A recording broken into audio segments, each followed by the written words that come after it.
I never imagined the day I'd be standing on my own front porch, watching the flashing red and blue lights of a police cruiser pull into the driveway of the home I'd built with my own hands because of her. Because of the woman my son married barely 8 months ago, who had just screamed at me to get out of my own house. My name is Eleanor Hart, and I am 73 years old. I've seen war. I've lost love. I've raised a son alone after my husband died in a mill accident when Michael was only 6. But nothing, not even the loss of Charles, prepared me for the way betrayal can come wrapped in a smile, wearing a white dress, calling you mom, until the ring is on her finger. The day Michael brought Olivia home for the first time, I watched her closely. She was beautiful, yes tall, with copper hair and the kind of confidence that fills a room like perfume. But there was something else beneath it. Something cold. Something calculating. I'd learned long ago to trust my instincts. But for Michael's sake, I kept my mouth shut. Maybe I wanted to believe he had finally found happiness. Maybe I was tired. When Michael and Olivia moved in after their wedding, I didn't object. The house was large, too large, really, for one person, and I thought having them here might bring some life back into these walls. What I didn't expect was how quickly things would change. It began with small things. Olivia would redecorate rooms without asking. She'd move my tea canisters, change my curtains, even repaint the dining room a jarring shade of modern gray without a word to me. She'd dismiss it all with a laugh. "Oh, Eleanor, it's just a little update. We want this place to feel more us." Us. As if I weren't part of the us anymore. Still, I bit my tongue. I reminded myself that Michael loved her, that maybe she just didn't understand how much this house meant to me. It had been in my family for 3 generations. I was born in the room at the end of the hall. My father had died in the armchair by the fireplace. Every wall told a story, my story. But Olivia never asked. She never cared. Then came the moment everything changed. It was a Tuesday morning. I remember because the kitchen still smelled of the cinnamon muffins I'd baked, Michael's favorite. I walked into the living room to find Olivia on the phone, whispering urgently. "She just won't leave," she said. "I've tried everything. Can't you just send someone over to talk to her?" She turned when she saw me, eyes wide, lips parting in false surprise. "Oh, I didn't hear you come in. Who were you talking to?" I asked, already knowing. She smiled sweetly, tucking a lock of hair behind her ear. "Just the homeowners association. I had a little complaint." "About me?" She tilted her head. "You've been acting a bit difficult lately. Michael and I feel like we need space. And honestly, Eleanor, it's a bit strange for a woman your age to be living with a newly married couple. Don't you think?" It took everything in me not to shout. Instead, I walked over to the fireplace, lifted the framed deed that hung above it, and held it out to her. "This is my house, Olivia. You are living under my roof. This deed has my name on it. Not yours, not even Michael's." Her smile didn't falter. "That's not what Michael said." And that's when I realized the truth. She had poisoned him against me. Slowly, carefully, every passive-aggressive comment, every eye roll, every time she sighed and said, "She means well." When the officers arrived, 2 young men with the uncomfortable expressions of people who know they're walking into a family drama, Olivia ran to them like a victim in a soap opera. "She refuses to leave," she cried. "We've asked her nicely. We just want our space." One of the officers turned to me, eyes scanning my cardigan and slippers. "Ma'am, do you live here?" I didn't speak. I walked to the bookshelf, pulled the deed from the shelf, this time the official copy, and handed it to him. He read it. Twice. "Ma'am," he said slowly, turning to Olivia. "This house legally belongs to Mrs. Hart. She's the owner." There was silence. A thick, sticky silence that filled the room like smoke. Olivia's face went pale. "That can't be right," Michael said. The officer raised a hand. "It's right here in black and white." She turned to me then, eyes flashing. Not with shame, not with regret, but with rage. "How dare you humiliate me like this?" she hissed. "I didn't call the police," I replied. "You did." Michael came home an hour later. He didn't look at me. Not even once. Olivia had already gotten to him. The woman was fast, I'll give her that. "She didn't mean it," he said. "She just thought that I didn't belong in my own home?" I asked. "She thought we were starting our own life. You've been so controlling lately." I laughed. A hollow, bitter sound. "Is that what she told you?" He didn't answer. That night, I packed a bag. Not because I had to. Because I needed to breathe. I went to stay with my sister across town. For 2 weeks, I let the house go. Let them believe they'd won. But I wasn't finished. What Olivia didn't know, what even Michael had forgotten, was that the house wasn't just mine. It was protected. In a trust. A living trust one had set up 10 years ago after my first minor stroke. Everything was legally airtight. And in the event of my absence for more than 30 days, the property would revert to a caretaker of my choosing. And that's when the plan began. I spent those first days at my sister Clara's in something like a fog. Not grief, not exactly, but a sense of stunned betrayal that clung to my skin like smoke after a fire. She made tea, listened without interrupting, and when I'd finished the story, she only said one thing. You gave him everything, Elle, and he gave you silence. That silence hurt more than Olivia's venom. My own son, the boy I nursed through croup, the teenager I stayed up for, waiting by the window during his reckless years. The man I hugged tight when he got his first job, and then again when his father's death hit him like a wave long delayed. I never asked him for anything, just to be his mother. Now I was controlling. But pain had a strange way of clarifying things. On the 12th day, I called Jameson and Blythe, the law firm that handled my estate planning. Amanda, my lawyer, bright, sharp, and more than a little protective of me, answered on the second ring. You ready? She asked. I smiled for the first time in days. I'm ready. We met at the county office the next morning. I signed the reactivation paperwork for the contingency clause in my trust. The moment I did, Olivia and Michael lost all claim to the house. Not just legally, but practically. They'd receive a 30-day notice of revocation of tenancy. The house would be locked down and passed to the temporary trustee named in the document, Clara's oldest son, Henry, a firefighter, reliable, and loyal. Amanda leaned back as I signed the last page. You sure you want to do this? I didn't hesitate. She called the police on me in my own home. She nodded. Then let's make sure it never happens again. Day 15. Henry met me outside the gate to my property, now relocked with new security codes and cameras. The locksmith had finished the work just an hour earlier. She's been trying to reach you, Henry said. Dozens of calls. I turned my phone off. Well, it's on now. Want to hear the last voicemail? He played it on speaker. Olivia's voice crackled through the air, shaky but still managing to sound furious. Eleanor, this is insane. You're evicting your own son? What kind of mother does that?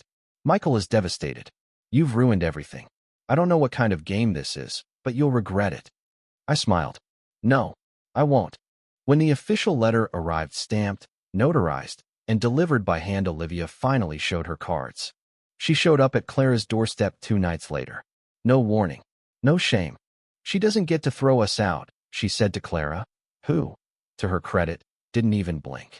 I know my rights. You know what? Clara replied, leaning casually in the doorway. You don't. That's your problem. I want to talk to Eleanor. Clara crossed her arms. She doesn't want to talk to you. But this is her family. No, Olivia. You're not her family. Not anymore. That night, Michael finally called. He didn't apologize. He didn't even sound angry, just exhausted. I didn't know she called the cops, he said softly. She said you were being aggressive. That you pushed her. Do you believe that? He hesitated. I don't know. I didn't want to believe it. But I guess I let it happen. I closed my eyes. Michael, you were there the night your father died. Do you remember what I told you when I came home from the hospital? He was quiet. I said, we have to protect each other now. It's just us. I remember. Then why didn't you? He didn't answer. Day 30. On the 31st morning, Olivia and Michael were legally required to vacate the property. They didn't. Amanda filed the formal eviction papers, and by day 35, they were out. I returned the next afternoon. The house smelled different. The walls had been stripped of family portraits, and modern furniture sat awkwardly in the living room like a stranger wearing borrowed clothes. I walked to the kitchen. My canisters were gone. The curtains were gray. The tea mugs were replaced with some trendy glass things that looked like faces. It wasn't mine anymore. Until I reached the fireplace. The deed still hung there. I took it down and placed it gently on the table. And I cried. Not for the house. For my son. A week later, a letter came. Handwritten. From Michael. Mom. I don't know how to say any of this, so I'll just try. I let you down. I see that now. I let her change the way I looked at you. I thought I was being a husband. Doing what partners do, choosing them first. That's what all the books say, right? But I wasn't being a husband. I was being a coward. I forgot who you were. I forgot what you gave up for me. I forgot that you were the reason I have anything in this world. She's gone. She left 2 days ago. Said she didn't sign up for this. You were right about her. I'm sorry. I'm so sorry. If you don't want to see me again, I understand. But if there's even a part of you that can forgive me, I'll be waiting. Love. Michael. Forgiveness is a strange thing. It doesn't arrive like thunder or pour down like rain. It seeps in, quiet, reluctant, but sure. I didn't respond to the letter right away. I needed time. He needed time. But I thought about it every day. About the way I had held his little hand in the grocery store when he was 5. About the way he used to leave notes in my lunch when he was in middle school. About the boy who used to call me Mama in a whisper when he was sick. That boy was still in there somewhere. And maybe, just maybe, it was time to let him find his way back. 2 months later, the doorbell rang just after noon. When I opened it, Michael stood there. No luggage. No pleading expression. Just a single sunflower in his hand. For your garden, he said. I took it from him. It's late in the season. I know, he said. But maybe. It's not too late. And I stepped aside, just enough, and let him in. Michael didn't move back in right away. He didn't ask. I think we both knew it wasn't the time, not yet. Instead, he came by on weekends. Helped repaint the living room. Replaced the curtains Olivia had insisted on. Brought groceries sometimes. And most important of all, he listened. He listened to stories he hadn't asked about in years, stories about my father and how he built the back porch with salvaged wood from the barn, about how his father proposed to me right in that kitchen with a plastic ring from a Cracker Jack box, about the way I used to read to him when he was little, even when I was bone-tired from double shifts at the diner. One Saturday afternoon, while we were replanting the garden bed Olivia had paved over for a fire pit, he paused, dirt on his hands and sweat on his brow. You were always enough, you know, he said. I just forgot. I didn't answer. Sometimes silence is more honest than words. But something inside me, something I didn't realize had locked shut, loosened. A month later, Amanda called. There's something you should see, she said. I ran a background check on Olivia. I wasn't snooping, not exactly, but I got curious after everything. My chest tightened. Go on. She's done this before. What do you mean? Amanda exhaled. 2 previous marriages. Both ended the same way. Fast romance, quick move-ins, manipulation, control, and then lawsuits. Both ex-husbands lost significant assets. She plays the long game. A cold clarity swept over me. And she almost did it again. Almost, Amanda said. But you stopped it in time. The weight of that nearly broke me. I thought of all the moments I doubted myself, all the nights I wondered if I was the one overreacting, if I was the one being unreasonable. Olivia had planted those seeds with precision, and Michael had watered them. But the truth had bloomed in the end. And sometimes, that's all we can hope for. Around this time, I began volunteering at the local library again, a place I hadn't stepped foot in since before the pandemic.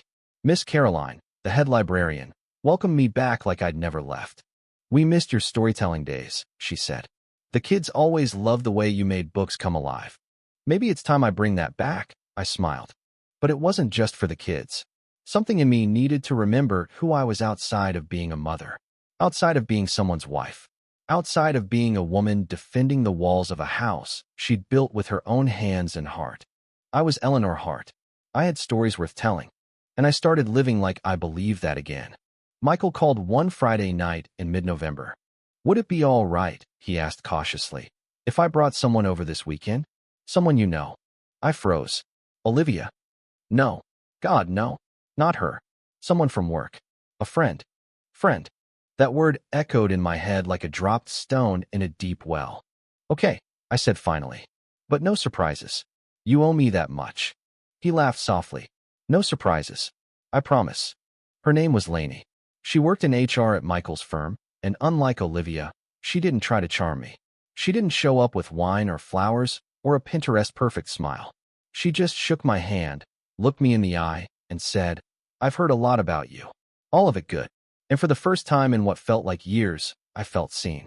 Not as a hurdle, not as a relic of the past, but as someone worth knowing. She stayed for dinner. We talked about books, about music, about the slow death of cursive handwriting. When she left, she hugged me lightly, just enough to say she meant it, and said she hoped to see me again. After she left, Michael lingered in the kitchen, drying dishes like he used to when he was a teenager. I think I like her, I said finally. He smiled. Me too. Winter arrived in its quiet way, early frosts, chimney smoke curling into the sky, the air tasting like memory. I decorated the porch with cedar branches and white lights. For the first time in years, I didn't dread the holidays. I didn't feel like I was performing happiness. Michael visited often, sometimes with Lainey, sometimes alone. He cooked me dinner one night, just like when he was 14 and trying to impress me with boxed mac and cheese. Only now he'd learned how to roast garlic and sear salmon like a chef. We didn't talk about Olivia much. There was no need. Some people pass through your life like fire. They burn bright, hot, and fast, and leave only smoke and scar tissue. But others, the ones who stay, they come like rain. Slow, healing, patient. Then came the day I truly knew things had changed. I'd just come back from the market, arms full of squash and sweet potatoes, when I saw it. A small note taped to the front door, in Michael's handwriting. Home is home again. Inside, the living room had been rearranged. The old bookshelf I loved, the one Olivia had tried to replace with some angular modern piece, was back in its place. A photo of me and Michael, taken when he was 10, now sat in the center. It was like the house had exhaled. And maybe I did too. But stories like mine don't end there. Because healing isn't a straight road. It loops. One morning in late December, I received a manila envelope in the mail. No return address. Inside was a single sheet of paper. A petition for spousal support. From Olivia. I stared at it for a long time. Technically, she was still Michael's legal wife. They hadn't finalized the divorce. She was trying to stake one last claim. One last twist of the knife. I called Amanda. She has no case, she said firmly. Not after walking out. Not after what she did. Still, I felt the familiar weight of fear. The anxiety that she might come back, not for love, not for forgiveness, but for vengeance disguised as entitlement. She'll try to paint me as manipulative, I said. She'll fail. But what if? Eleanor, Amanda interrupted. You won. Don't let her keep living in your head rent-free. I let out a breath I hadn't known I was holding. She was right. Olivia could try, but she would fail. And I wouldn't flinch again. New Year's Eve arrived with a soft snowfall. Michael and Lainey came over with soup and cornbread and 2 bottles of sparkling cider. We didn't make resolutions. We made plans for spring gardening, for fixing the attic window, for starting a small book club. At midnight, fireworks lit the sky. I watched from the porch, wrapped in the quilt my grandmother stitched by hand. And as the sky bloomed with color, I thought about everything I'd lost and everything I'd rebuilt. I thought about the house, but more importantly, I was mine again. And in the soft hush between bursts of light, I whispered a quiet promise to myself. Never again will I let someone make me feel small in my own life. 3 days after New Year's, I received an unexpected visitor. It was early afternoon, the light gray and sharp, bouncing off snowbanks and tree limbs. I was sipping tea by the window when I heard the knock. 3 even taps, neither hesitant nor aggressive. When I opened the door, my breath caught. It was Olivia. She looked different. Not polished, not camera-ready. Her auburn hair was pulled back loosely, and her coat looked worn at the edges. There were dark circles under her eyes, and for the first time since I'd known her, she didn't look like she was performing. I know I shouldn't be here, she said, voice low. But I wanted to speak to you. Just once. No lies. I didn't invite her in. I simply stepped outside and pulled the door shut behind me. We stood on the porch, surrounded by winter's hush. I'm not here to apologize, she said quickly. I'm not good at that. And I doubt you'd believe me if I did. You're right, I said. I wouldn't. She swallowed hard. But I do want to explain. I wasn't always like that. I didn't set out to be cruel. But I've lived my life thinking if I didn't take control, I'd be swallowed whole. I've been taken advantage of before badly. And somewhere along the line, I stopped seeing people as people. Just threats or resources. That's not an excuse, I said. I know. And Michael? She looked away, then back. He's a good man. Too good for me. I thought I could turn him into something he wasn't. And when he didn't, I blamed you. There was a long silence. I was afraid, she said, her voice finally cracking. Of you. Of how solid you were. How he still loved you more than I could ever understand. I couldn't compete with that. I didn't want to. I let out a slow breath. You were never competing, I said. He's my son. That bond. It doesn't vanish. It changes. But it never disappears. I see that now. Do you? Her eyes met mine, and for the first time, I didn't see manipulation. I saw something hollowed out. Someone who'd finally lost the game she thought she could always win. "I'm leaving town," she said. "Moving west. A cousin offered me a job. I won't bother either of you again.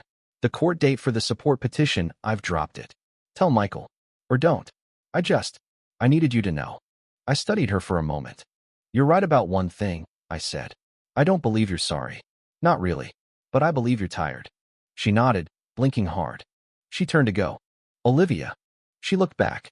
"You were wrong about something else, too," I said. "Strength isn't about controlling people. It's about knowing who you are and letting others be who they are, too." She stood there a moment, then walked down the steps and disappeared into the quiet snow. I never saw her again. The next week, Michael and I talked. Really talked. Not about Olivia. Not about the past. We sat in the living room with hot cider, the radio playing soft jazz in the background. "I've been thinking," he said. "I don't want to live like that again. Where I can't even hear myself think, where everything's a performance."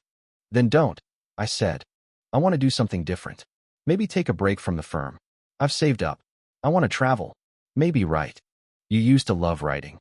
He smiled. "You always remembered." "Of course I did." He looked around the house. "But part of me wants to stay right here. Help you fix the attic. Plant those tomatoes this spring. Paint that old fence. You can do both." "You think so?" "I know so." He leaned back and looked at the ceiling like it was full of constellations. "Then maybe this is where I rebuild." The spring came slowly, as it always does in the Northeast. But it came. Crocuses pushed through old snow. Robins returned to the trees. The days stretched longer. And so did I. I opened the windows again. I bought paint for the porch swing. I read novels I'd been meaning to read for years. I even joined a memoir writing group at the library. And one day, I opened an old drawer in my writing desk and pulled out a yellowing notebook. On the first page were the words I'd written after Charles died.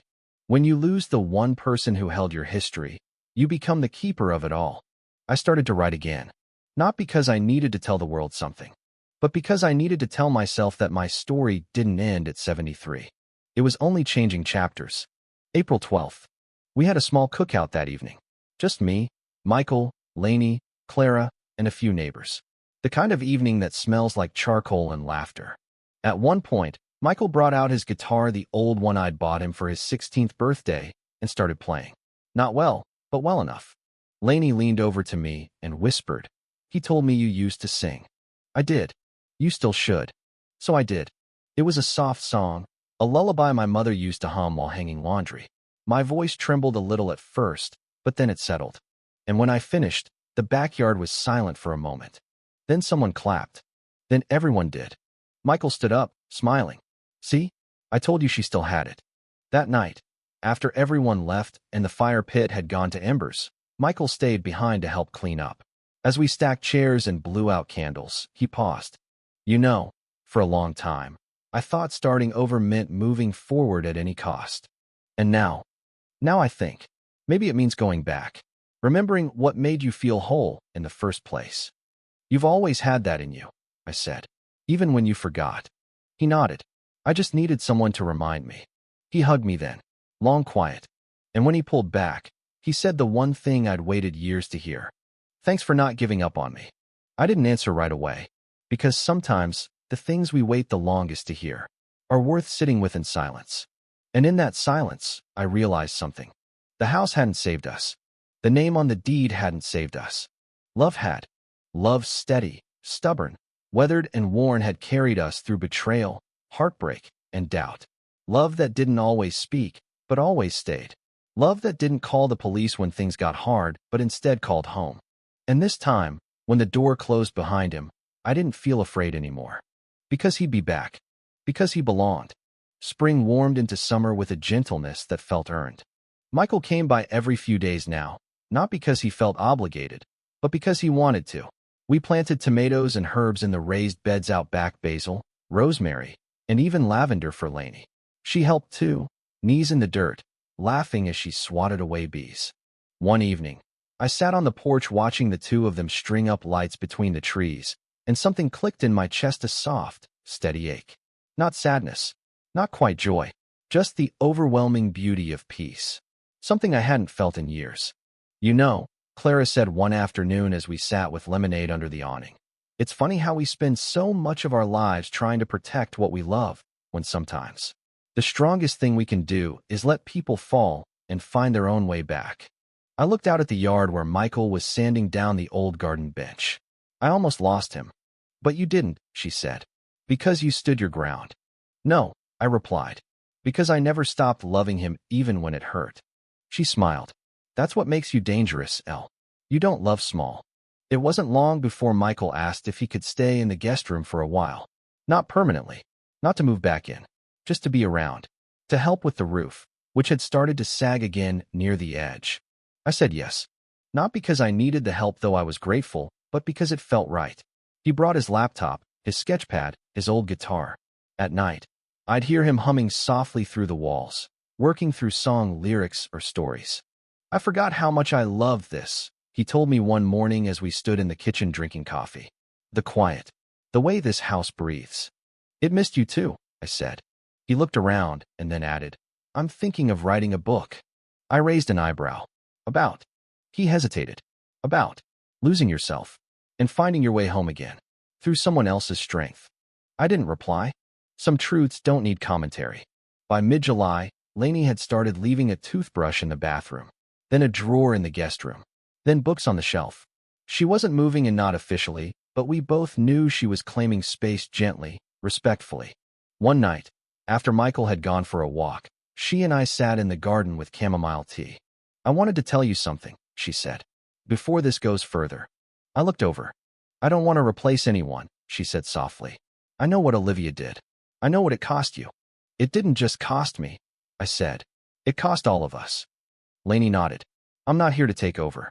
Just to be part of what's real. I smiled. Then stay. That's all I ask. August brought the town's summer fair, and for the first time in nearly a decade, I volunteered at the pie booth again. The younger women laughed when I showed up in my sun hat and apron, but by the end of the afternoon, I'd sold more rhubarb pie than anyone else. Michael stopped by with Lainey just before sunset. He took a photo of me holding my blue ribbon and laughed. You look proud. I am proud, I said, for the first time in a long time. That evening, as fireworks exploded over the lake, I found myself sitting with Michael on the back of my old pickup truck, our legs dangling, a blanket between us. I almost didn't come back, he said quietly. I know. I was ashamed. I was angry. He nodded. But not anymore, I added. We're not what we were before. And maybe that's okay. He looked up at the sky. I'm not the man I thought I'd be. Good, I said. He turned to me, confused. You're better. That fall, we renovated the attic. The room had been sealed off since Charles passed. It had always been his space, his workshop, his place to write and dream and draw. Michael opened the door slowly, almost reverently. Dust danced in golden beams from the single window. Cobwebs clung to the corners, and his old drafting desk stood in the back, covered in cloth. We spent days clearing it out, and when we were done, Michael turned to me and said, I think this could be a writing studio. His space, now yours, I whispered. He nodded. We kept a few of Charles's things, a clock, an old map, one of his sketches of the house when it was first built. But we filled it with new things too. Michael's journals, a framed photo of the garden, a small bookshelf I gave him with my favorite novels. One afternoon, as he typed with the window open, wind brushing through the trees, he called down to me. Mom. Yes. Can I put a dedication in the book? I looked up. Of course. He smiled. Then it's for you. On Thanksgiving, the house was full. Clara, Henry, Lainey, neighbors, cousins. Laughter rang off the walls. The dining table groaned under casseroles and pies and roasted everything. And for the first time in what felt like a century, there was no ghost of Olivia at the edge of the room. No memory sharp enough to cut. Just joy. Full and unapologetic. At one point, Michael stood up and clinked his glass. I just want to say, he began, that I've made a lot of mistakes. And the biggest one was forgetting where I came from. But sitting here now surrounded by people I love, in a house that raised me, I realized something. He looked over at me. This house is still standing because the woman who built it never let it fall. And I'm still standing because she never stopped believing I could find my way home. Tears gathered in my eyes, but I didn't look away. Because this time he saw me. Later that night, Long after the dishes were done and the guests had gone, I sat by the fire. Michael brought me a blanket and sat beside me. I sent the manuscript to a publisher, he said. Oh, they want it. I blinked. Truly. He nodded. It's called The House That Stayed. I swallowed. That sounds like. It's about you, he said. And me. And everything we lost. And found again. I leaned into him, the fire warming my knees. He added, I used the dedication I told you about. But I added something. What's that? He reached into his pocket and handed me a card. On it were printed words in simple, elegant type. For my mother, who taught me that love isn't soft. It's strong enough to stand through fire. And wise enough to know when to rebuild. This is your house. But it's also my home. I finally understand the difference. I didn't speak. I just held the card to my chest and let the silence wrap around us like an old, trusted quilt. Epilogue 1 year later. The book became a modest success, not a bestseller, but enough to bring Michael on tour through several small towns and speaking events. He never stopped crediting me, and I never stopped reminding him, you had it in you all along. Lainey proposed to him one crisp October afternoon, kneeling in the garden between tomato vines. I figured I'd try something different, she said, laughing. They married in the backyard in May, beneath the maple tree Charles and I had planted on our 5th anniversary. I wore a soft blue dress. Clara cried more than anyone.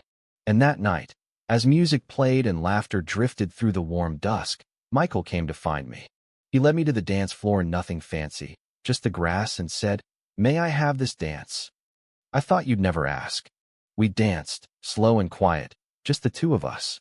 No speeches, no drama, just rhythm, and history, and love. And when the song ended, he leaned close and said the words I didn't know I needed until I heard them. You didn't just give me back my home, Mom. You gave me back me. And I smiled. Because now, at last, I could say it. We both came home. And this time no one would ever take it away again.